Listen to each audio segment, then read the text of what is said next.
Thanks for calling Mahogany Books. I can help you. For Mahogany Books in Southeast Washington, D.C., this is what business unusual looks like.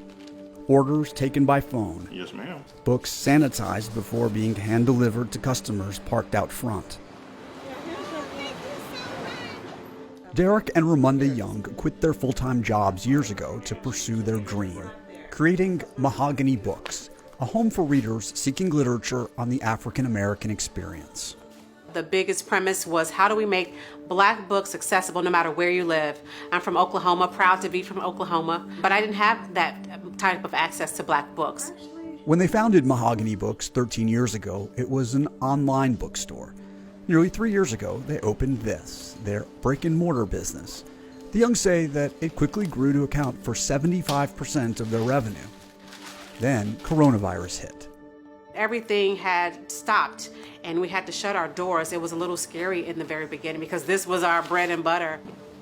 African American small business owners have been disproportionately affected by the pandemic. Because the Youngs had already built their online business, they didn't have to shut down entirely. But nationwide, from February to April of this year, the number of active African American small business owners dropped 41%, compared to 22% of all active small business owners. We have to be wise. We still have to look at funding that comes in different areas because now with doors closed, less traffic is coming in our space. When the Federal Paycheck Protection Program, or PPP, passed as part of the CARES Act in late March, the motion is adopted. The Youngs applied to the program through their bank. Before I was able to figure it out, the first allotment of money had already run out. It takes a little bit more for, I think, genuinely small businesses to figure out how to navigate some of these things because that's not necessarily what our wheelhouse is. The Youngs experienced this like many other African American small businesses trying to take advantage of PPP. Knowing the history of financial exclusion means that we have a program that was already not going to work to the best advantage of businesses owned by people of color. Ashley Harrington is a policy expert at the Center for Responsible Lending, a nonprofit consumer advocacy group.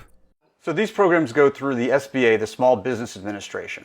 They go through the SBA, but the intermediary is a financial institution. Has this posed challenges to African American businesses more so than business owners at large? It absolutely has, right? So anytime we have a program that relies so heavily on traditional financial institutions, we're automatically going to have a problem for businesses owned by people of color, particularly businesses owned by Black people, to get access to the funds because they have a different type of relationship with mainstream financial institutions than other communities. They have typically not been served well by the financial mainstream. The SBA says it and the Treasury Department value all lenders and are actively engaged in outreach to community development financial institutions and minority depository institutions. CDFIs and MDIs, it says, have traditionally excelled in providing financial assistance to minority communities and underserved populations. The Youngs say that when they launched their business, they didn't rely on the banking system. We didn't go to banks and get approved for loans. We had to bootstrap it ourselves and pull out of our 401ks that we had when we were working and go to friends. So when the Youngs didn't hear back about their PPP application, and they still haven't, it's been weeks, they embraced the same entrepreneurial spirit that they had when they first opened their business. They moved in-person author talks to virtual sessions. One room to have a conversation about where Black America is. They participated in DC's Curbside Pickup pilot program, and they created book bundles for parents homeschooling. And now, following the killing of George Floyd, the Youngs say there's been a growing demand for their books. They say they've seen a 400% increase in online sales over the previous year. Since closing their store to customers, the Youngs say revenue has dropped only 10%. Even though online has been rocking and rolling, we don't know how long this new space, this new era is going to be here, right? So even though today it's great, I'm assuming that after a while the online will kind of drop off. And so that's what we're looking at with grants and different funding in that way. To help bridge the gap and support their 3 part-time employees, they also applied for and were granted an Economic Injury Disaster Loan, or EIDL, through the Small Business Administration. EIDLs of up to $10,000 were designed, the SBA says, to provide economic relief to businesses that are currently experiencing a temporary loss of revenue. They don't have to be repaid.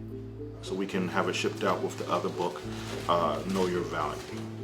They know part of their value to the community is in their curation Our logo is our daughter reading a book. and helping parents pass on their heritage to their children. Having the online space be there has been the lifesaver for us because people can still shop, people can still get the resources they need at home as they're homeschooling their kids, especially if they're looking at culturally sensitive and culturally aware books and resources. They now have a spot that they can still do that no matter where they live. Experts say the net effect of Black-owned small businesses facing disproportionate challenges could persist well beyond the COVID pandemic. So could what we've been discussing today have an impact on the wealth disparity in America? Absolutely. Important thing to remember is that business ownership had an incredible impact on wealth creation, right?